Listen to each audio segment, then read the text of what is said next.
All right, welcome back to the Nature Fellows podcast. We got another good episode, part two. But I gotta say, thank you, Jeremy, for the first part of the video. We generated millions of views somehow, and yeah, I'm very grateful. So thanks for coming back. Yeah, man. Thanks for inviting me back. We're only on part two? Only on part two.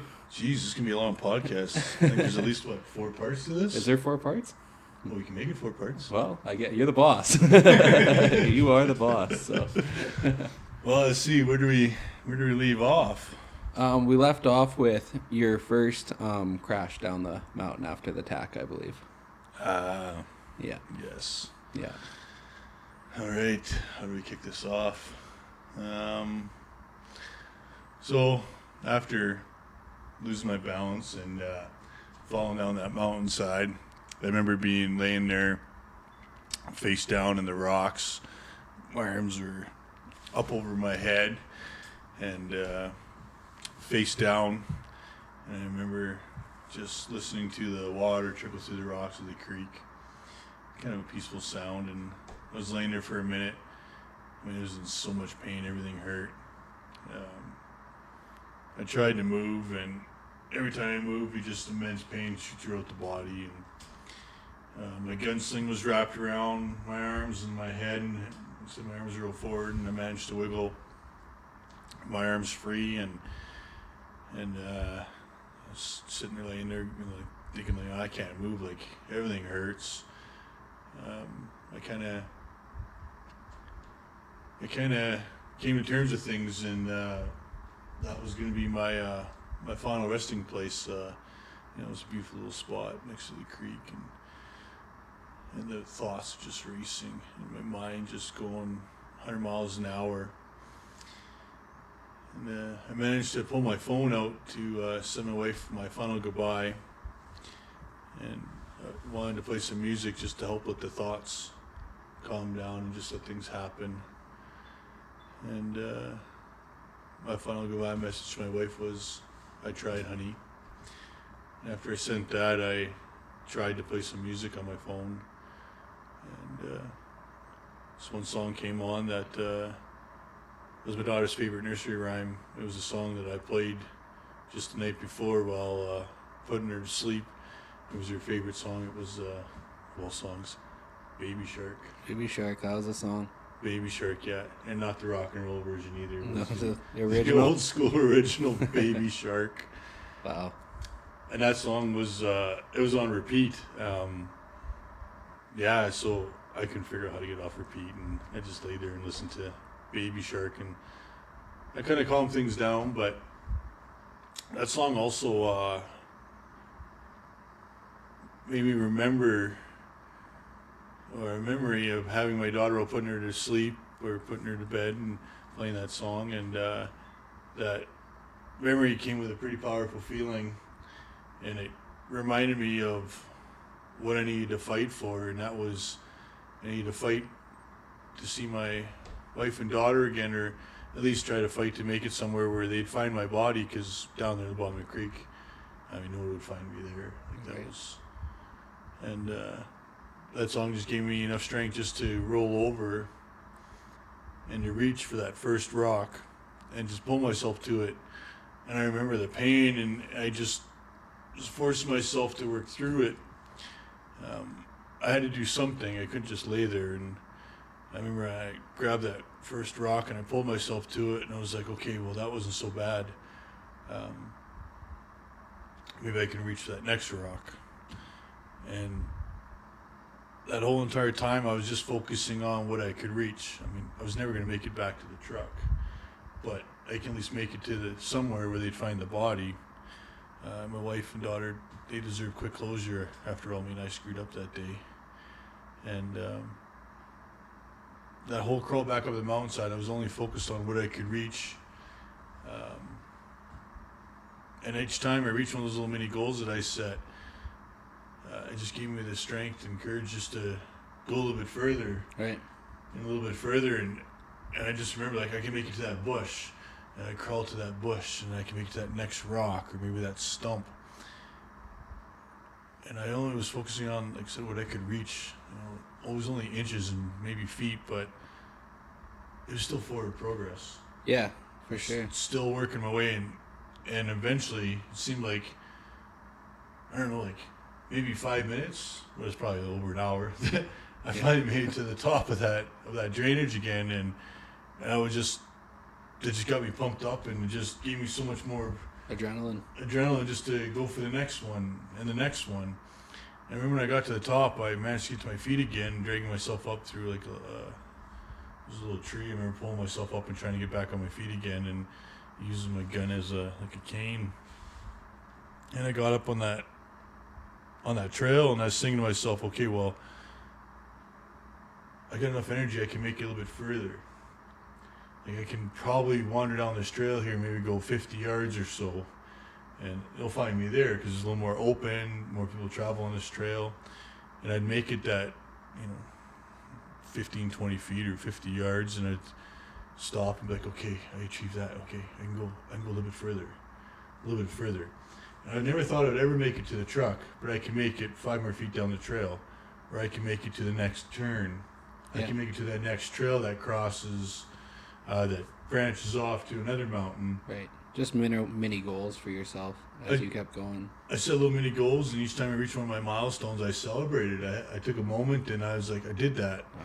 And I was only focused on, like I said, what I could reach, because going that whole 18 kilometers, the whole 12 kilometers back to the truck just wasn't possible. But, wow. 10 more feet.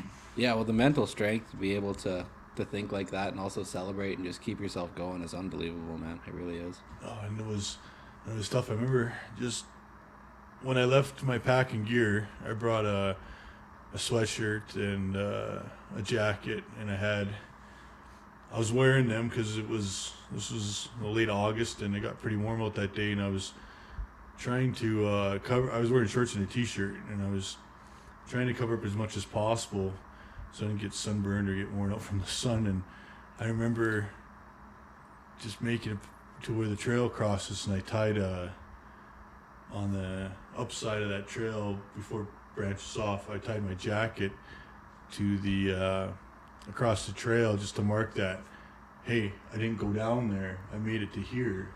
Wow.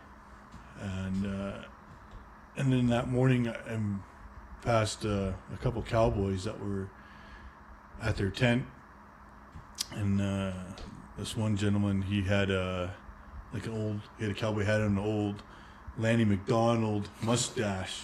Yeah. Like a total Lanny McDonald. I remember looking at him as I was riding my bike past their camp, and they're looking at me like, who the hell is this guy? And it's got to have been like about 4 a.m, 5 a.m, just at sun up. These guys were cooking their coffee or making coffee over the fire, Getting ready for the day. And here I am, some punk kid with a bicycle and a big backpack riding past them. And I remember getting to that stretch of the trail and thinking, okay, well, these cowboys should be still there, because it's probably 10, 11 o'clock, or maybe somebody's in their camp cooking or whatnot. And Get some help there. Well, I remember I got down the trail there, and I couldn't talk at this point. I couldn't. I could only make kind of sounds because my whole jaw was hanging down on the left side, and I couldn't see very far at all. Maybe 3-4 feet, because my left eye. In order to look forward, I had to either tilt my head back or lift up my eye. Fuck. And just touching my face just kind of creeped me out a little bit, because there's lots of things missing. And I remember walking on that trail and kind of trying to walk sideways, like side shuffle, and tap the trees with my rifle or something, just try to make noise, and got to a spot where I thought camp was set up, but they weren't there. And I was extremely disappointed, and I was like, oh man, I made that far. I was hoping they'd be there to get me out of here, and that kind of, my heart sunk a little bit. Like I thought I'd made it to some help, but they weren't there. And I got a little bit further down the trail. There's a creek that crosses, and it's probably about a 10-foot or so drop down to the creek, pretty steep. And I got to the edge of that, and even in the best of shape, I always had trouble crossing this. And I remember I fell down that, and I fell face first into that creek. I remember just laying there face first in that creek, and that cold water. It felt so good, but it was also breathtaking. It was just like taking my breath away. Yeah. Yeah. Was it just relieving, like the cold water? The cold water just over my wounds and it just felt so good. Yeah. I remember I crawled through that, and I laid there for a little bit in that creek, and the other side was quite steep, and there's a little poplar tree there. And I grabbed the base of that, and I was pulling myself up, and I was just so exhausted. And I managed to crawl up the bank on the other side, and I just remember how that water just felt so good. and I was like, I know those guys are on the other side, or they're on the side that I came from, their camp was, so I knew, well, they weren't there. Well, maybe where the main outfitter hunts, he's got a big camp set up there, maybe they'll be there. Yeah. And so I started wandering down the trail, and I got to where the trail meets this little river, North Burn Timber Creek, I guess called, but it's the creek's probably 15 feet across, 20 feet across, maybe knee deep in spots. And for the last couple of years, there was a big flood, and it washed the whole creek and trail out. And the creek now meandered quite across quite a bit of the trail, and I guess this happened, like I said, a couple of years before. And I wasn't too confident where the trail was, so I decided to walk down this creek. And just like through the creek, or on the? My first part was going to walk on the edge of it, because I figured the gravel bars would be easy to walk. But there was so much deadfall from when it all flooded. All these big trees were all over the place, and so you'd be walking down, you get to getting to some deadfall. I'm like, geez, do I climb over this? Do I walk around it? And which end do you walk around? Do you walk towards the base of the tree, or do you walk towards the top?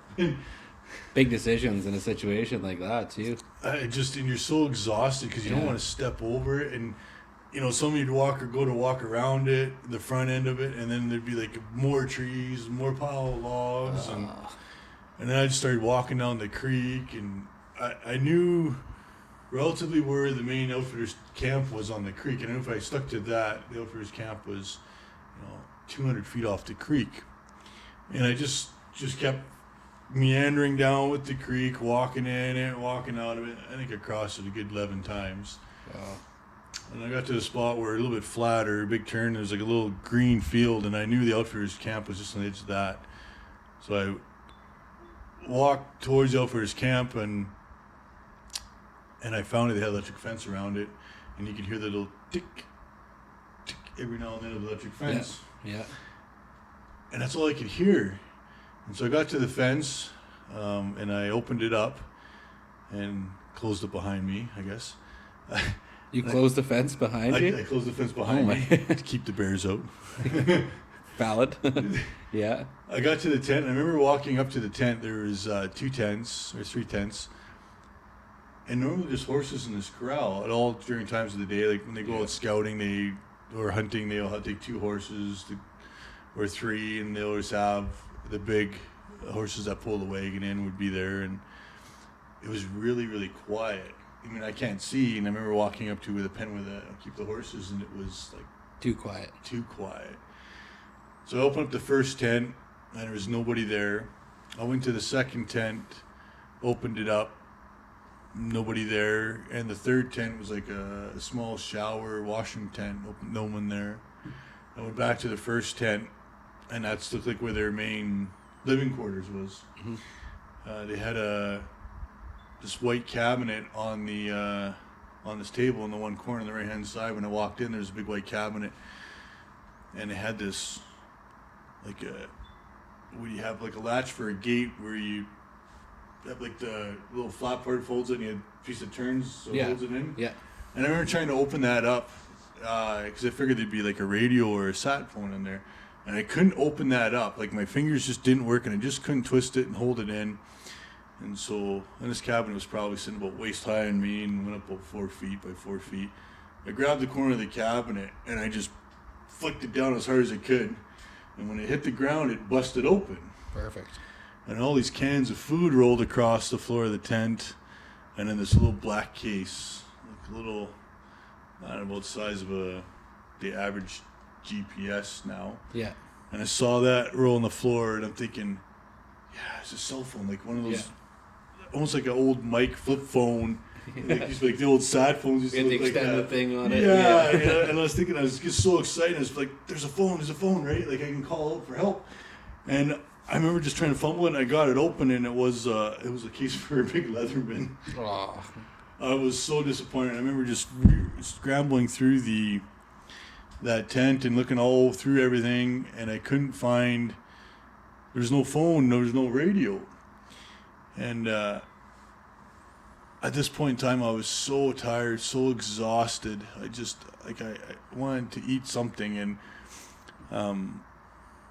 my fingers didn't work, and there was this triangle-shaped can on the floor, and I recognized what it was. It was like Spam, like the ham in a can. Ham in a can. And just the shape of it, you know exactly what it is. It doesn't need a label, you know. Yeah. And it's got that little T slot that you got to slick in and turn the thing. Yeah. Well, I was like, fuck that, I can't do that. I couldn't even get it off. Oh. So I grabbed another can, and I was beating the lid of it with this. Just trying to get something Just open. trying to get it open, and I got a corner of it open, and I'm like, open it up, and I'm thinking, well, how am I going to eat this? Like, my jaw is still hanging down on the left-hand side, and I'm so hungry. Remember, I got some of my fingers, and I reached in on the side of my mouth here, and I remember I could feel my teeth, and then I ended up dropping on my tongue, and I couldn't chew anything, but I just would, like, little chunks and put in my tongue, and it would kind of like, and I'd hold my side, and I'd try to hold my face up. Wow. And it would just run in my mouth, into my throat, and I was like, it tasted so good. And they had a picnic table in there, so I got up, so I managed to get up, and I got to this picnic table, and sitting on the picnic table, I had like this bench seat, and I was sitting in there, and I had the can of ham on the table, and I was sitting there, and you can just hear this, like this drip. And I look at the table, and there's my blood dripping over, so I grabbed some paper towel and I'd wipe off the table, right? Because then it just kept dripping, and so I grabbed some paper towel. I mean, it was toilet paper, and I remember I was holding my face up and I was trying to wrap it around to stop the drips of blood on the table, because that was, I don't know, it just driving me nuts. Yeah. And then I found this roll of tape on the table, like athletics tape, like the white. And did you wrap that around? Well, I grabbed my jaw and I was holding it, and it, like I said, it was flopping, and it hurt, and it was irritating. I don't know how to put it. Like, it just, like, I just wanted to pull it off. Yeah. Or it was in the way. It was in the way. Yeah. And I remember I grabbed my chin and I just was trying to hold it up, and I was wrapping the tape around underneath my chin and around my head. And I remember when I was holding it up, things just all of a sudden clicked. And there's like all this pressure relief from my face. Wow.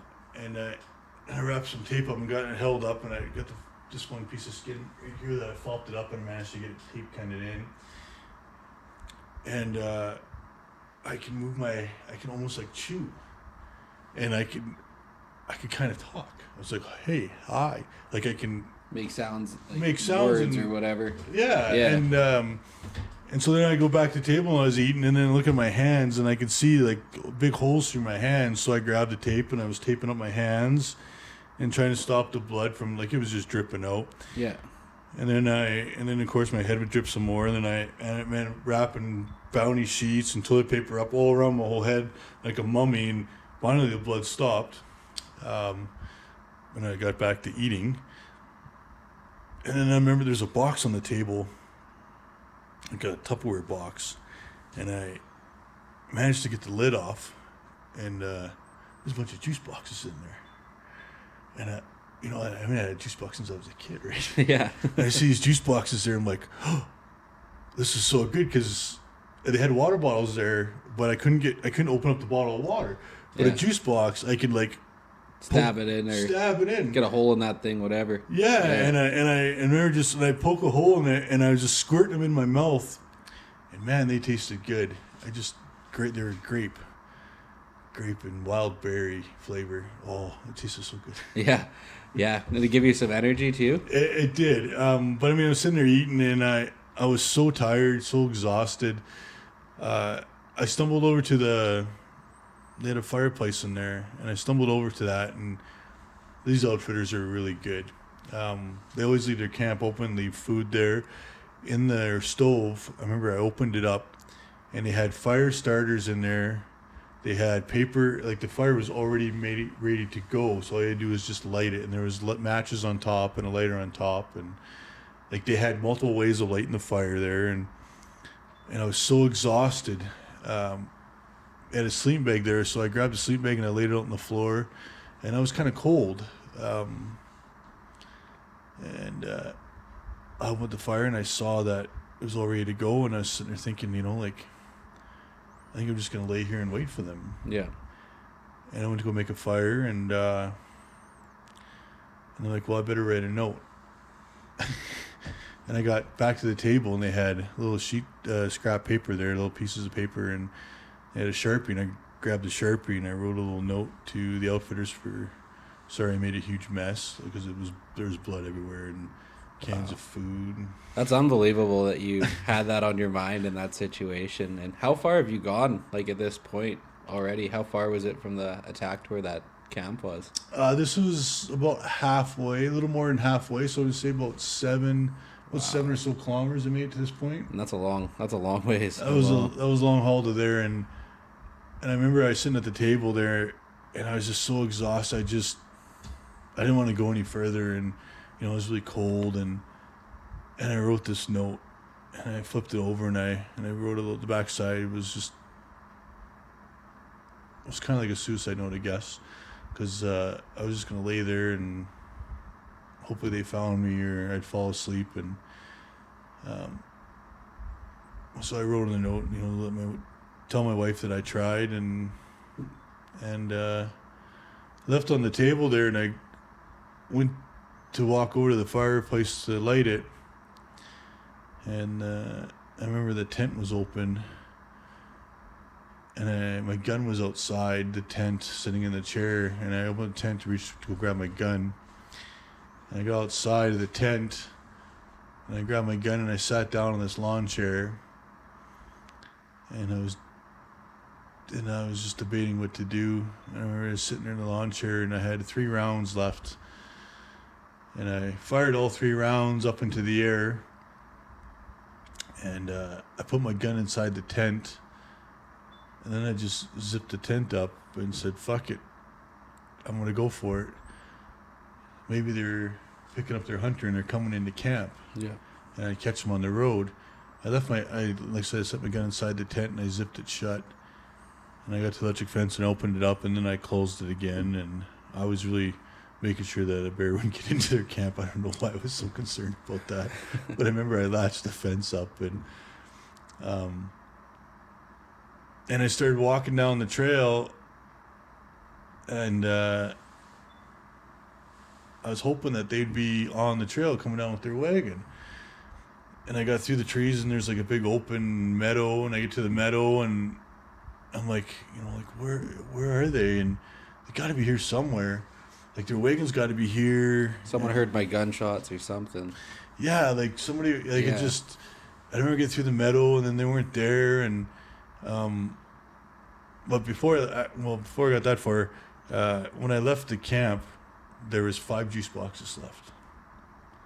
I remember I stole all 5 juice boxes.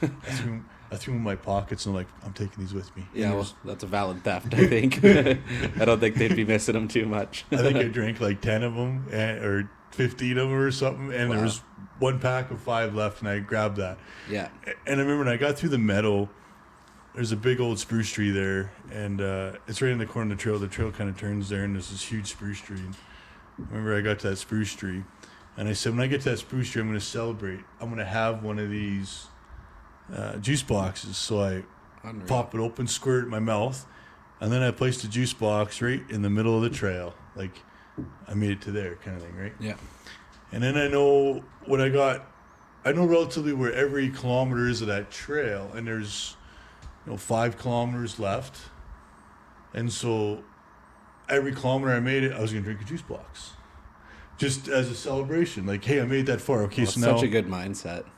Yeah. Yeah. And I made a little bit further to where the trail turns, and there's a little curve there, and I know that's a kilometer. I got to there, I drank a juice box, sat in front of the trail, and I got to where the creek crosses. There's a juice box there, and I got to the last spot, the last bit of the trail where it crosses the creek, and it goes up the mountainside. And I remember standing there at this spot, and I could either go up and over the mountain ridge, which is a nasty hike, or I can walk down the creek to where the road crosses, which is about 3 kilometers, 4 kilometers. It's 2K further than where I got to go, so I can walk down to the bridge, get on the road, and then walk back to my truck. Because I didn't know where to cut up to get to where my truck was from the creek. Yeah. And I remember just sitting there like, do I walk down the creek? I mean, there's going to be lots of deadfall. It's nasty. I never walked that way before, but I know where it ends up. Or do I just stay on the trail and go up and over the ridge? And I mean, I was so exhausted. And I had 2 juice boxes left, so I had a juice box at the base of the hill, and I said, fuck it. Like, if I'm not going to make it, so I better stick to the trail, and they'll find me. And so I remember I got to the base of that hill, and I just remember just looking at my feet, and I just shuffled my legs up that ridge. I mean, it's a pretty nasty, 300-400, actually probably close to like 700-800 meter climb up. Wow, man, that's crazy. And I was just slowly shuffling my feet up, and I was so tired. I remember just being real dizzy and kind of just leaning against the trees on the side of the trail and just slowly shuffling my way up. And I got to near the top. We didn't really know where I was on the hill. I was just only like just taking little tiny steps. Yeah. And I got to almost the top. There's these 2 rocks that were in the trail. And they're a little bit bigger than a shoebox size, one on each side of the trail. Well, one's kind of in the middle of the trail, one's off to the side. And for the last 17 years of me going in and out, those rocks are in the middle of the trail, and I always trip over them or hit them with my bicycle. And I hated those rocks. But for 17 years, I was too lazy to move those 2 stupid rocks out of the way. And I remember just shuffling my feet up, and I seen those rocks. I'm like, holy fuck. Like, I know those rocks. Like, I'm almost You're finally happy to see those rocks. I was so happy because the rocks were like almost at the top of the hill. Yeah. And they were exactly 1 kilometer from the truck. Wow. And so when I got to those rocks, I was like, I'm going to make it. Like, I'm almost at the top of the hill. And then the rest part's down a little bit and around the corner, and then there's the truck. Yeah. And I remember looking down at the rocks in my hands and go, hey, I got 1 juice box left. And so I sucked that juice box back, and I kissed my hands, and I touched those rocks, and I put that juice box right on top of that 1 rock on the left side of the trail. And then I stumbled the last kilometer to the truck, and I don't remember from that rock to the truck. I don't remember that walk at all. Were you almost passing out, did it feel like, the whole time? Were you kind of in and out of it and trying to keep yourself awake even when you were climbing, or? No, I was just more so drained of energy. Like, you just Had nothing. Like, I had absolutely nothing left to give, but you're fully aware of everything. You're just got no juice for the motor to keep going. Like, it's just every step you took is just like, it feels like 1,000,000 pounds, right? Yeah. I don't think I was passing out at all. Maybe I was. I just remember just being really exhausted. Yeah. Like, I guess tired, but not like sleeping tired. Like, where is it? Where's the track? Yeah. And then I got to just about 30 feet from the truck. There's a gate that crosses the road. And I could walk 30 feet to my right and go around the gate and through a little bit of water in the ditch. Or I can go 80 feet to the left side, go all around the gate. There's a nice horse trail. All around, and then back up to the road. And I was thinking, fuck, I don't want to go to the right because I got to go through water. I don't want to go to the left because it's too far. My truck's 30 feet away. So I make the conscious dumb decision, this is a really dumb one, to go underneath the gate. And it wasn't like I had to get on my knees and crawl. It was more like lean down and kind of bend over about halfway and go underneath. And I remember I bent down to go underneath, and as I was going underneath, I started to lose consciousness. I started to pass out. Oh my God.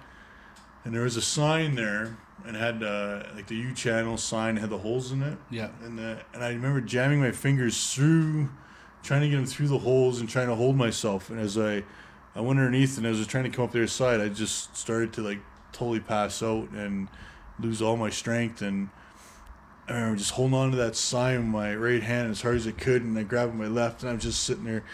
And I probably was there for 15 minutes or so or more. At the gate? At that gate. Wow. Trying to stand back up, or trying to, like, it was the dumbest mistake ever, because like I said, I started to pass out, and I remember I was just thinking to myself, fuck, that was stupid, like, why now?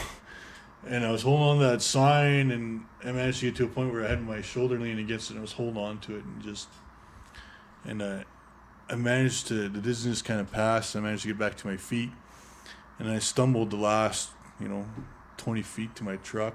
Mm-hmm.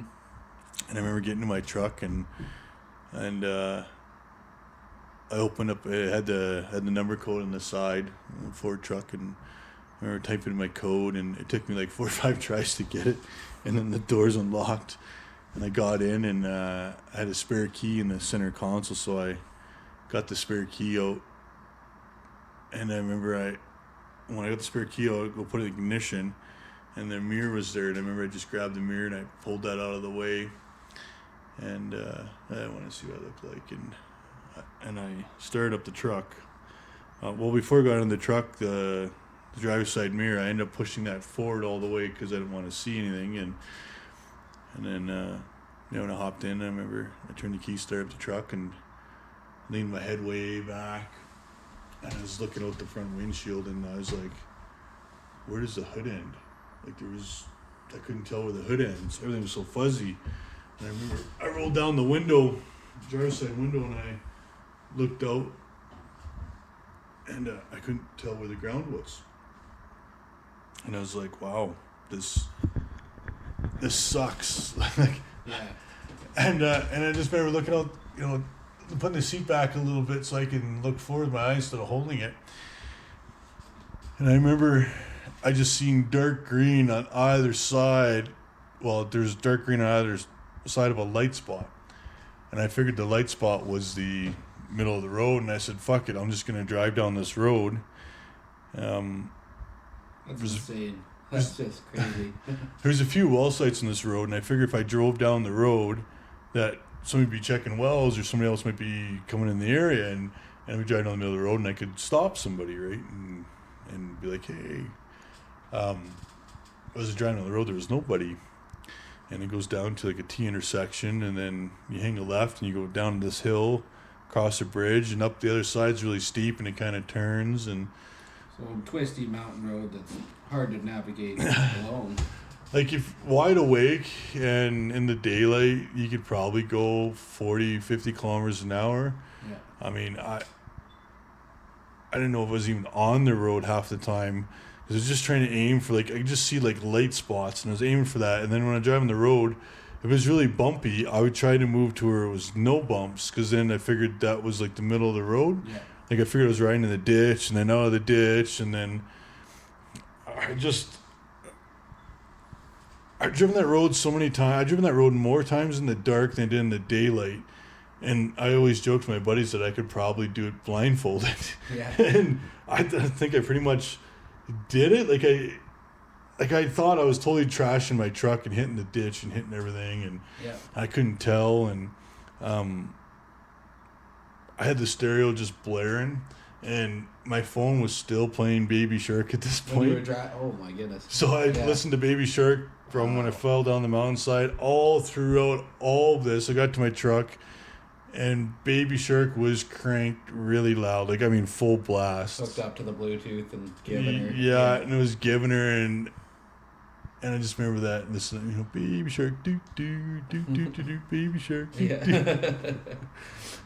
And I made it. Managed to make it all the way down that road through a couple big serpentines, really nasty gravel road, and there was nobody on there. And like I thought that was pretty weird, but not really because that road's pretty nasty. And it's like almost like 2 ruts and spots. So Yeah. I mean, kind of makes sense the reason why nobody's there. Yeah.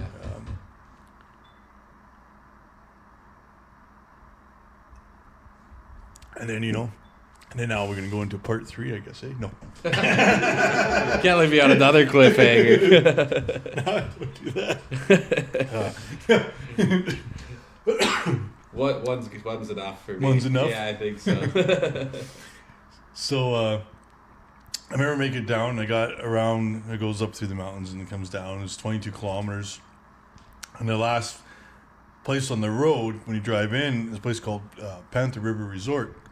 Was it like a hunting outfit or it was They do guided horseback trips and fishing trips in the mountains, and they take helicopter tours. Cool.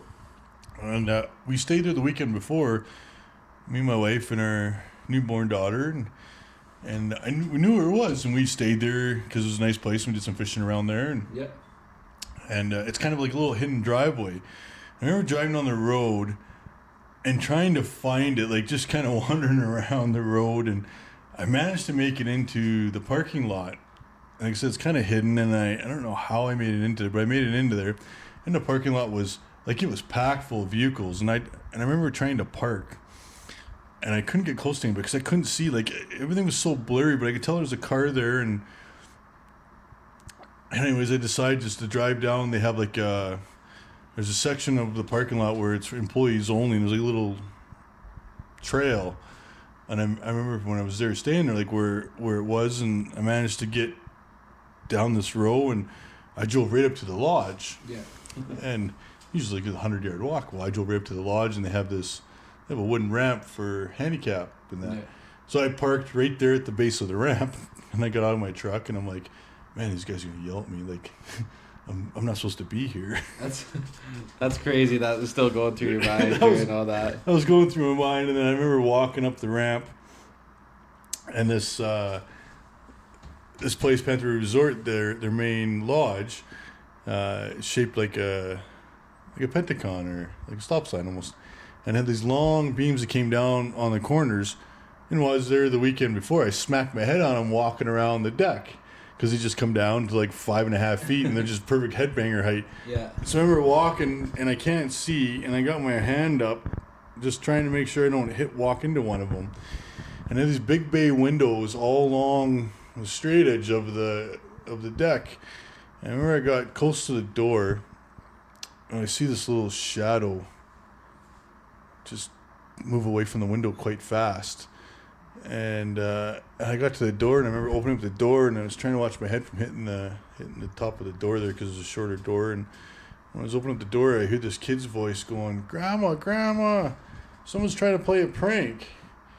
And no offense to that poor kid, I probably looked like a zombie. Like I was wearing hiking boots and shorts, and of course everything was there's tape over my legs and that, and blood everywhere. And the shirt I had on was like a maroon shirt, t-shirt, and it was covered in blood. My whole head, the toilet paper and brown. Anyways, I looked like a zombie, and I was just shuffling across the deck, and I remember, "No, I just need some help," just kind of mumbling. And these 2 ladies come out, and they're like, "Oh my God."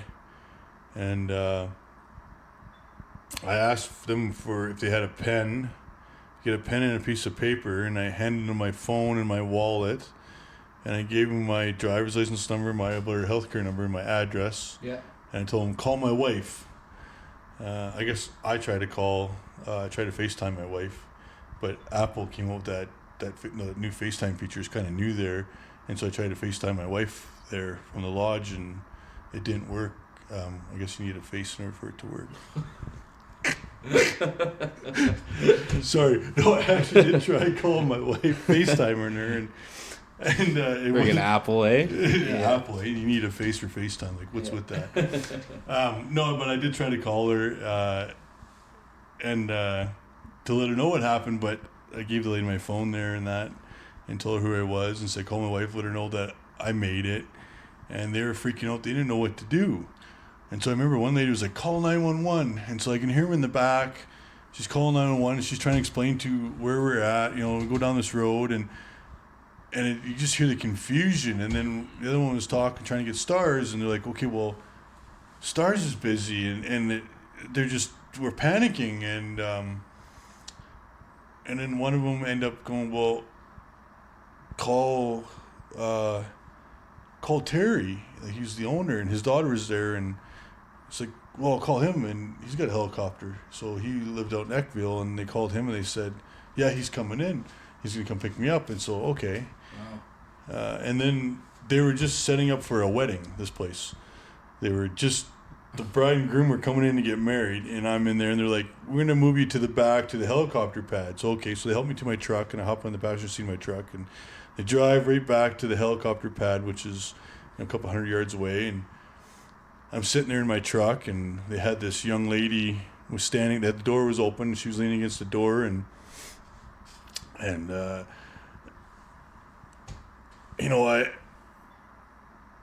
was just like asking her questions because it was kind of awkward when we were both sitting there and not looking at each other. I don't know why she didn't want to look at me and talk to me, but it was like 20 questions. Like, hey, do you have a boyfriend? No. What do you do for work? Well, I'm a babysitter. I'm like, okay, how old are you? What's your name? Like, just ask. Just trying to make small talk. Just kind of make small talk, yeah. Right? And she was giving like one-word answers, and she wouldn't really look at me, and I don't know why, but... Yeah. How old was she? She was 18 years old, 17 years old. Yeah. 17, 18. Wow. And she's pretty young, and I was like, well, how's school? Do you have a boyfriend? Like, is this your summer job? And yeah.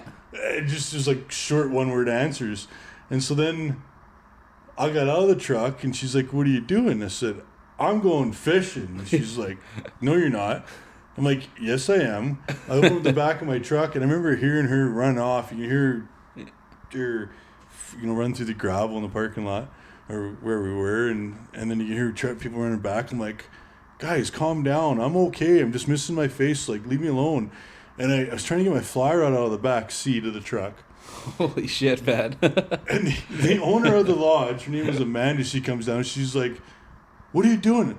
I mean, there's a beautiful bull trout stream right here. I relate. I get it. I'm like, I'm going fishing. She's like, no, you're not. You're going to get back in that goddamn truck. I'm like, I'm okay. I'm going fishing. Like, if it's going to be 45 minutes for this helicopter ride, I'm going fishing. Wow. That's a valid choice. I mean, if I'm going to go out, I'm going to go out fishing, right? Like, yeah. I'm sorry, but... Wow, that's crazy, though, that you still have the consciousness and everything to want to do that, like... Well, and she grabbed my fishing rod and she threw it back in the truck. Like, I had the case and I was trying to pull the pieces out. I mean, I was struggling. She grabbed it, threw in the truck, and she closed the door. She says, get back in the goddamn truck. Fine. So I got back in the truck, and I started trying to untie my boots because my, they hurt once you stop for a little while. It's nice to get your boots off, right?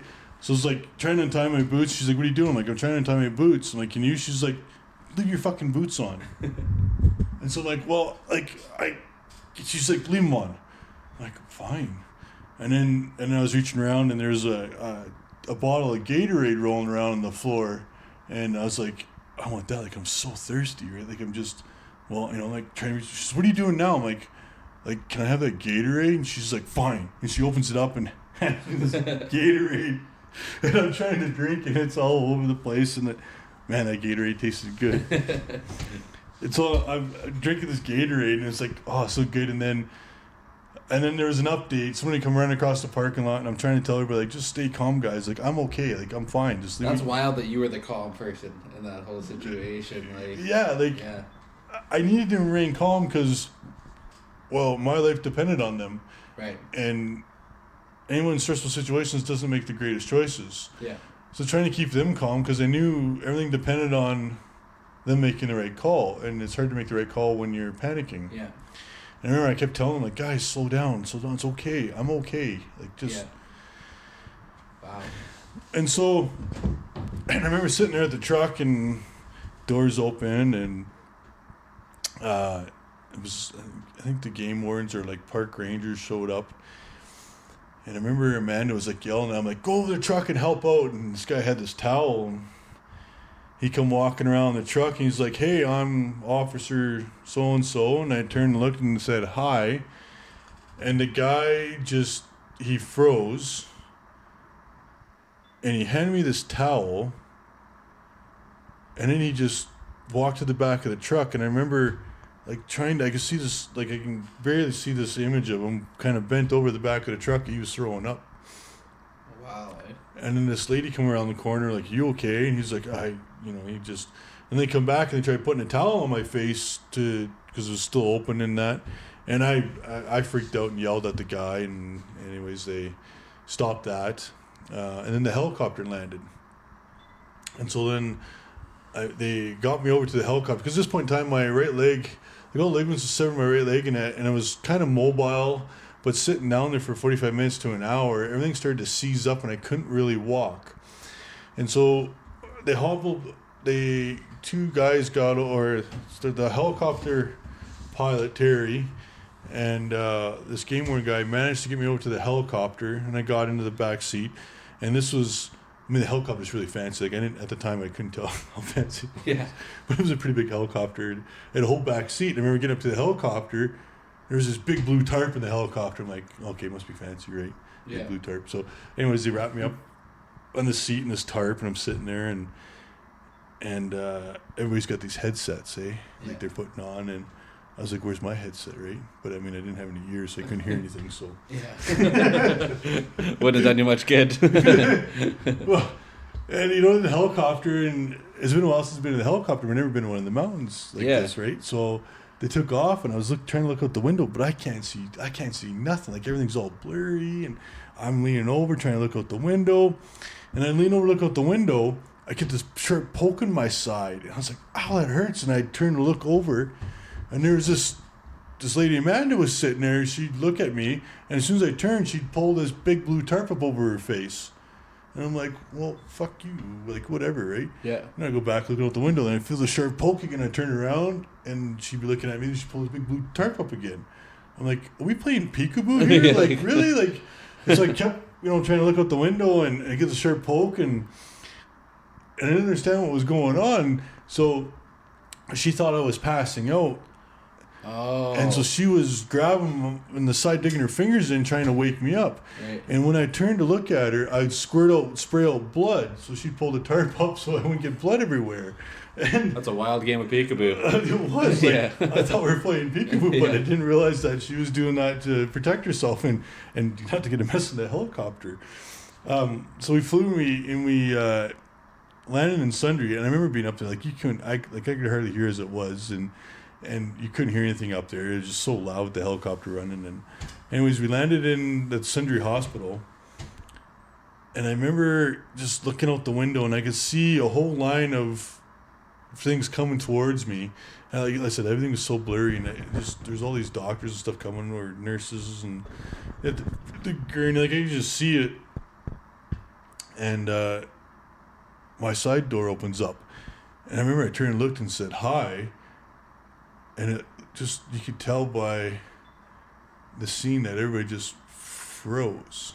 Didn't know what to do. And then they started trying to pull me out of the helicopter, and my leg was seized straight underneath the seat in front of me, and I couldn't, and they're trying to pull on me, and it was just so painful. They're trying to grab and pull me out, but my leg was stuck, and I was trying to tell them, like, my leg is stuck in between the whiny, I was being a whiner and making noises like, ow! And I remember one of the doctors tried cutting across the back of the helicopter. Well, there's an open tail rotor. Oh, yeah. And I remember after this, Amanda, she jumped out and she dove underneath the helicopter, and she tackled the doctor and just knocked him flat on his ass. She was holding him back and telling people, like, don't go behind the helicopter, and she's like, leave him the fuck alone. He can get out of the plane or out of the helicopter himself. They're telling him to leave me alone because I was screaming. He really had your back, like. She was fighting for me, right? Yeah. And I'm trying to get out, just leave me alone, I'm making noise, and I remember I turned to get my leg kind of out, and then I just feel these little arms come underneath my armpits and grab me around the chest, and then this little nurse, her name's Chantel, by the way, and she's a farm girl, and about 5'5", and she swept me off my feet. Like, she just... pulled me out of the helicopter, and she body slammed me inside that gurney. Wow. All by herself. And I'm like, I just remember feeling his little tiny arms wrap around me, and then just next thing you know, I'm being slammed into this gurney. And they pushed me inside. I'm inside there, and of course, everybody's speechless, and I can kind of talk. I was explaining what happened, and the game wardens were there, the RCMP were there, and they're like, "Where were you?" And I remember handing my phone, so I got GPS coordinates. Here's where I was, and they took my phone and gave them all my information. Like, I guess I surprised the doctor because I gave him my Alberta healthcare number and my driver's license, my address, telephone number, my wife's full name, all the information he needed. And he said, like, he's never had anybody actually rattle off their Alberta healthcare number and their driver's license number. That's unreal, man. And he said, I couldn't do that right now. And I gave him my social security number too. And he's like, everything was correct. Like, I wasn't even off any digits. Like, they put it in and like, that's him. Nailed it. And so I still talk to the doctor today, Jonathan Somerville. He's in the Century Hospital. He's a really nice guy. He's a really awesome guy. Wow, cool. And I remember just talking with him after, and he's like, yeah, you're the only one that has ever remembered their Alberta healthcare number. And you're like, you're pretty messed up, but you were the calmest one in the room. Wow. And they were fighting with my knee. They cut all the clothes off me, so I was laying there butt ass naked, and they just didn't know what to do. And that same nurse that pulled me out of the helicopter, well, she ended up she just grabbed some antibiotics, and she started sticking me with antibiotics. And he was like, what are you doing? They're like, well, he got bit by a bear. And so my husband was bit by a bear, and this is the stuff that they gave him to help with the bacteria to start, because there's going to be infections. Yeah. And so she started pumping with antibiotics. Right. And then the one guy was bending my knee, and I was in so much pain, and Amanda was in there like, hey, leave him alone. And she was like, put some cover him up, she, for God's sakes, like, have some dignity. Yeah. And she was just like, what a legend. oh, she was an animal there. Yeah. I remember her just yelling at people, and she was so frustrated with the situation that it was just mad chaos. And then they're on the phone to Stars, and Stars wasn't available, and Amanda's like, well, just throw him back in the helicopter, we'll fly him to Calgary. And they're like, well, we can't do that. And there's just a big fight. And eventually said, well, we'll throw him in an ambulance. So then they drove you to Calgary? Calgary, yeah, about a 90-minute drive. I thought that's crazy. No, they didn't fly me. They threw me in the ambulance and then rushed me to Foothills Hospital in Calgary, so it was about 90 minutes away. And remember, they blared country music in there. Yeah. And they drove with the lights on and the siren on and the country music. I was like, yeah, I was vibing. And I was laying down, and they wouldn't let me talk anymore. And Jonathan Somerville was in the ambulance with me, and he actually was holding my head together, because when I laid back, it was so painful I couldn't lay back. So he had to hold my head, and because all the pieces and stuff, so he was supporting my neck and head and just holding it while we drove to Calgary. And then there's the EMT in the back of the ambulance. He was sucking blood out of my nose and mouth. Because when I laid back, I just pool in there and I couldn't breathe, and so I had a little hand signal. So I do like a gator with my hand, and that meant suck. Like I couldn't breathe. Suck it out of my mouth, and then if I put my thumb through my fingers, that was suck it out my nose. Yeah. And so the whole way, they wouldn't let me talk, so I do these hand signals, and they would. We were talking that way through the. Were you still scared at this time at all, or was like the fear gone after that? I was having fun. Wow, that's incredible. That really is incredible. Like, we turn the corner and I do the rock and roll, yeah.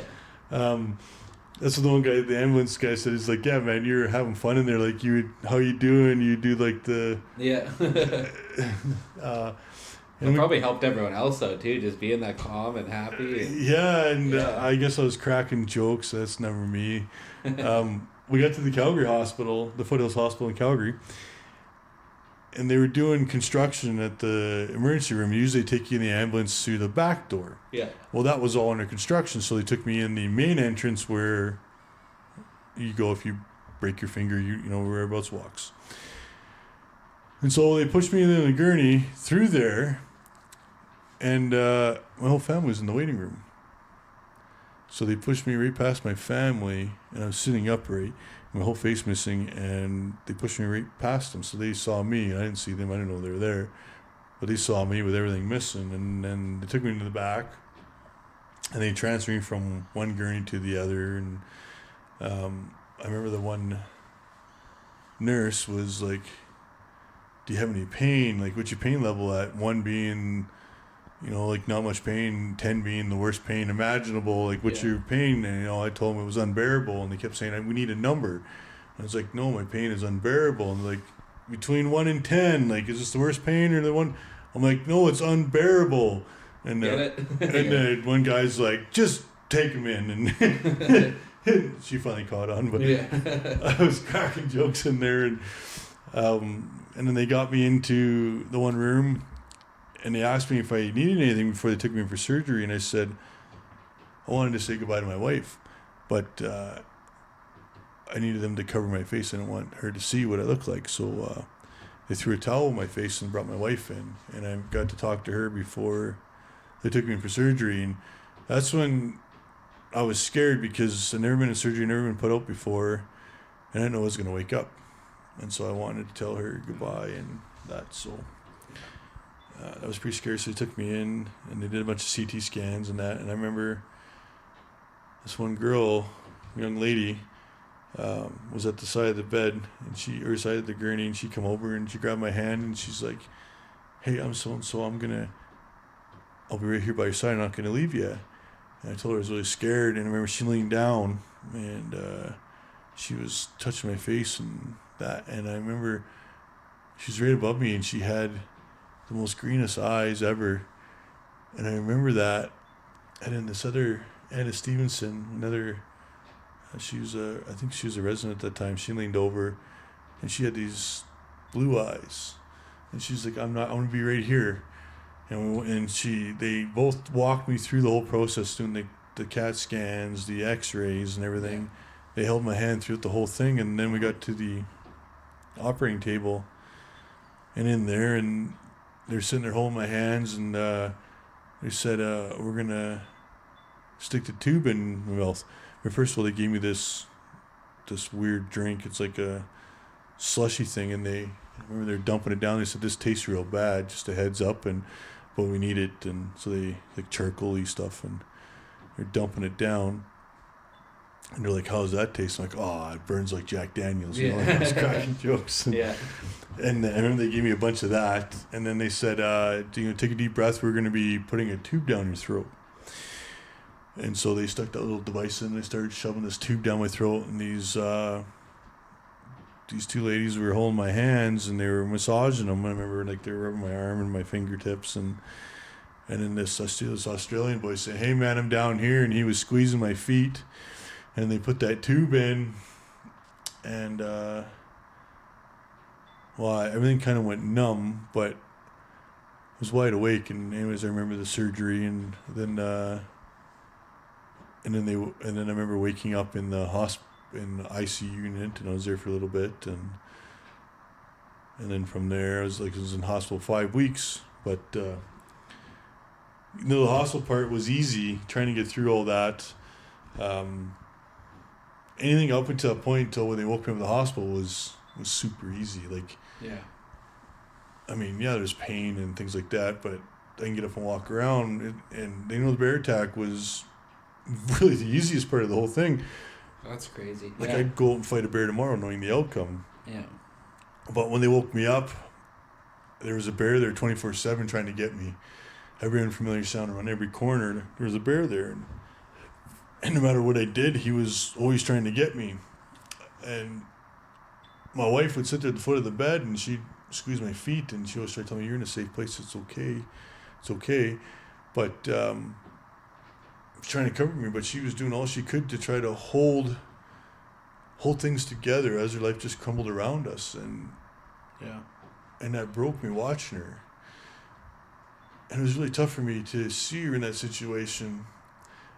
And then I kind of realized that, like, being the way I was, there was no way that me and her would be able to get through this on her own. Like, this was, like, it seemed impossible. And I reached out for help, for psychiatric help, because it broke me watching my wife go through this. And sometimes asking for help when it feels impossible can be the catalyst of transformation. And reached out and got some help and worked with therapists for quite a while.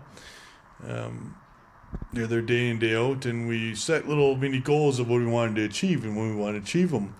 And one of the ones that we set was looking the first time in the mirror. Yeah. And up until this point, I didn't know what I looked like. All the reflective surfaces and everything was covered up because I didn't want to see, and everybody respected that. And I didn't want pictures taken because, I probably looked like a monster. And it was a mere 20 days from when I got admitted that the last time I looked into the mirror. And the last time I looked in the mirror was I was brushing my teeth. I just remember so distinctly, like I was brushing my teeth just before I went on my sheep hunt, thinking that I better get these nice and white for that picture, right?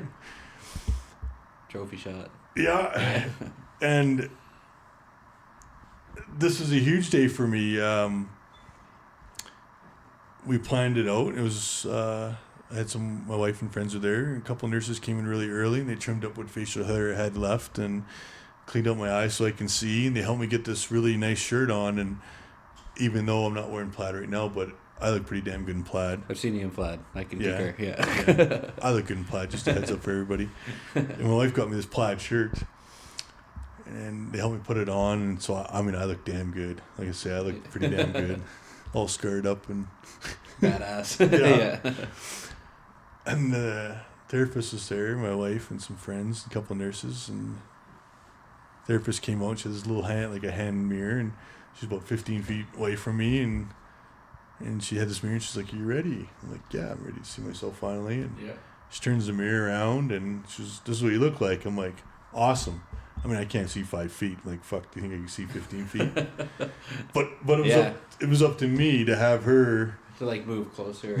Yeah. So like, come closer. So she'd take a little step. I'm like, come on now. And like, do you want me closer? Yeah, come closer. She'd take another little step. And it's just like this super long process. I'm like, just give me the damn mirror. Like, just. And I remember when I held that mirror in my hand and I looked at it, I was scared. Like, when I holding that mirror in my hand, I saw a man marked by a grizzly bear, and I was scared, broken. I was afraid of the fear staring back at me. But as I held that mirror in my hand, I forced myself to look beyond the scars. Yeah. To see a man still standing, to see a survivor. And I had a chance to start over again. Yeah. I had a chance to rebuild, to redefine who I once was. That's amazing. And that was a huge turning point for me, because once I understood that, and I always just was thinking that things need to look the same again. And I was afraid to look at myself in the mirror because of what the monster I had become, or because of the scars and the pieces that were missing. But it didn't matter. I needed to see past that, to see the guy that was still standing, who survived. Right. And yeah, my life was never going to look the same again, but I'm still here. Yeah. I'm still able to start again, have basically a second chance. Yeah. And understanding that was a huge step in recovery, and maybe I got to the next step and to the next step, and I was just able to, look back at it and thinking, well, it's not so bad. Like, I can get to the next piece. Right. And sure, I'd never be able to run a 4-minute mile again, but I could probably hop on a bike and ride a 4-minute mile. Or better yet, I can just hop in my vehicle and drive a 4-minute mile, right? Yeah. Like, I mean, I know it's going to look different, but I can still get there. Yeah. And it just gave me the strength just to keep trying things, to keep doing it. And if I hit a wall blocked that way, I just go on to something else, try something else. Yeah. And I got out of the hospital, and I was diagnosed with PTSD 6 months later, and I was getting nightmares every, once a month or so. But hey, I can manage that. Like, once a month without sleep, that's fine, right? And life was back to normal. I was back to work right away, and family was good. And then about 3 years down the road, things started to go sideways. Mentally, I just started to break down more. I was becoming very reactive. I was sleeping maybe 12 hours a week. That bear kept coming back again and again, and I was getting flashbacks, nightmares all throughout the day, and it just was like, it was brutal. And I was seeing therapists and that, and we just couldn't figure out what was going on, and I was having a real hard time at work too. And this one day I got off work early. I got home, and got home early and I hopped on the couch and was watching some TV, and because I wasn't sleeping that well, I fell asleep on the couch. But at this point in my recovery, if you were to wake me up anywhere by touching my feet, I'd go be fighting a bear again. Yeah. And like now, my eyes, they don't fully close. They stay open about halfway when I sleep. And it's awesome for babysitting, like especially kids. Can't tell. They can't tell if I'm awake or not, right? But it sucks for sleeping. Like, yeah. It really sucks. Yeah. I fell asleep on the couch, and of course my eyes are open, and my wife and daughter weren't home yet. They're at the store, and they come home, and my daughter sees my truck, and she's super excited because Daddy's home, and it's middle of the afternoon. We can play. Yeah. That's what we did. If I got homework from earlier on weekends, right, we'd play. And so she was so excited, and the door opens up, and I'm watching TV. My wife sees me there, and she thinks I'm wide awake, and of course my daughter thinks I'm awake. And my daughter comes running in, and what do you think a 3-year-old wants to do when Daddy's laying down? Jump on you. Yeah. Yeah. So she comes running in, and she pokes the bear. I wake up into a flashback. I'm fighting a bear, and I was just so confused. Like, why are they here? There's a bear coming. Yeah. Why are they here? And then the picture just also became clear that I'd scared my rock, my wife and daughter, and I tore you apart. From there, things got way worse. I started becoming very suicidal. I mean, I thought about it all the time. I tried it a couple times. Things were spiraling out of control. I started losing more sleep, more flashbacks. My wife and daughter were afraid of me, and I remember one day I phoned one of my good friends, and I said to him, "Man, life sucks. Like, this sucks." Just tell him what was going on, and he said, "Why don't you go get more help? Go see another therapist." I'm like, "Fuck that!" Like, first time it didn't work. Yeah. And he said, "Do you like the way you're living?" I said, "No. Why would you want to live like this? Right? Like, who does?" And he said, "Well, if you don't like the way you're living," like I called him a few times complaining. He says, "If you don't like the way you're living, why don't you do something about it?" And I don't know, that just kind of clicked. And I was thinking to myself, well, what if it doesn't work? And he's like, "You already know what to expect, but maybe you might learn something along the way." Yeah. And that kind of hit me, and I was thinking to myself, like what I was doing obviously wasn't working. So I thought about it for a little bit, and then I did some research and got into ART, auxiliary resolution therapy, and I booked an appointment with this professional in Calgary, and I got in there, and I sat down with this therapist, and she got nice and close, and this was during COVID, and she started waving her hand in front of my face, and my first thought was, what kind of voodoo BS is this? Yeah. Like, how is this going to help? Yeah. But then I was thinking to myself, I need to trust her what she's doing, because obviously what I wasn't doing wasn't working, and I sought her out, and so I need to buy into it. Well, I need to believe in her and trust her because she's the expert. Yeah. And if I wanted to get better, I got to try something different because what I was doing wasn't working. And so I had her stop, and I left the room. I went for a little walk outside, got some fresh air, and I came back in and sat down, and I focused on what she's telling me to do. And I completed a 45-minute session, and that was the first night in 3.5 years I was able to sleep. Wow. For 7 hours straight with no nightmares or flashbacks. That's amazing. And that changed my life. I did 3 more sessions, and now, I mean, that's the reason why I'm able to do podcasts like this and share my story in such and it's the reason why today I can actually, I stand up and I do inspirational speaking, and I share my story, and I tell people that, any of us, we have the strength and courage within ourselves to get through anything. Yeah. And you help a lot of people by doing that too, which is amazing, man. I hope so. You definitely do. You definitely do. I try. I mean, I'm just a granola muncher, man. I'm nothing special, dude. But I mean, I really appreciate you opening up like this, and I'm sure a lot of people do. And it's it's incredible, man. Like I said, when me and my girlfriend heard you talk the first time, it was just, people can relate to the pain, and it's amazing to hear. You have an incredible story. You truly do. Thanks, buddy. I mean, Yeah. yeah, it's still hard to tell. It's still Oh, yeah, a little and- touchy and emotional. Yeah. No, and that's completely normal and fine. Like, yeah, it's all good. Thanks. Yeah. Yeah. No, thank you. Thank you for sure. Well, thank you for having me for part 2. Yeah. Well, thanks for coming on, man. Like, why don't you shout out your book again so people can buy your book because it's an incredible book. My book is called Mauled: Lessons Learned from a Grizzly Bear Attack. You can get the book on Amazon, and it's got free shipping. Of course, you know, Amazon's great. But if you want a signed copy by me, Grizzly dude. the Grizzly Dude, visit grizzlydude.ca. And I have to charge you shipping. I'm not Amazon owned. So, It's worth the signature, folks. Trust me. but I will send you a book, signed Grizzly Dude book.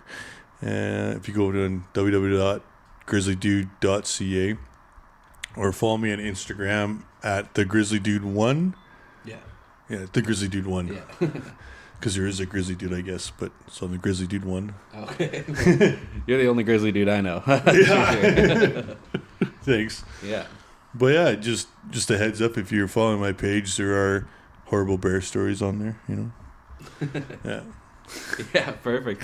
Well, no, well, thanks again, man. Like I said, you're an incredible person, man. I really appreciate you coming on and coming up here and fishing with me and hanging out. It's been great getting to know you over the last few days. So It has been. I mean, how many days did we try catching a pike minnow now? Day 3, Day 3? and you got one. We finally got one. Yeah. Yeah. The only guy I know that wants to chase pike minnows. So.